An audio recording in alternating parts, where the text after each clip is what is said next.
President Trump says he's holding off on putting new tariffs on Canadian goods. The president says he's pausing that plan for 3 days while the U.S. and Canada finalize a deal. White House correspondent Karen Travers has the details. Hi, Karen. What's the latest on these negotiations? Diane, the president claims that there is a deal, but there has been nothing formally announced, and the president did not give specifics of what this deal would include. Now, he did say that there is a potential that there could be a resurrection of the Keystone XL pipeline. This was canceled back in 2021 due to environmental concerns. The president's U.S. trade rep did say in a social media post that the deal would include comprehensive market access for all American goods into Canada. He also said it would include economic security commitments and digital trade alignment. So more details coming from the White House compared to Canada, which says that the work is still ongoing. We saw a statement last night from the Canadian government which said substantial progress has been made, but they say there is still important work to be done. So they seem to indicate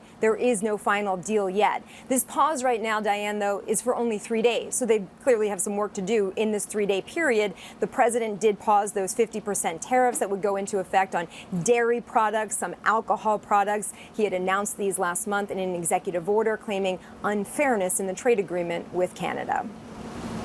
And Karen, overnight, a filing is offering some new details on the Kennedy Center closure plan. What sticks out to you there? It's notable to see in this filing exactly why they chose to go this path. It's a 2-year full closure for a renovation that's going to cost, they say, about $285 million.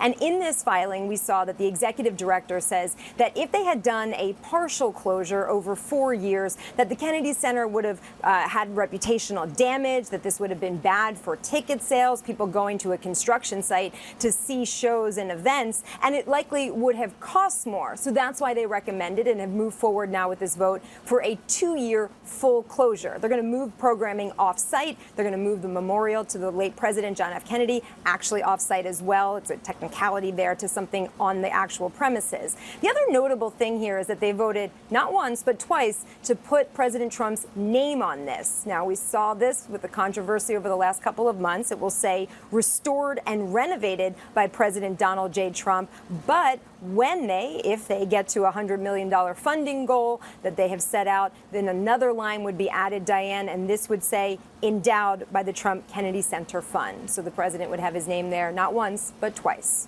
Karen, thank you.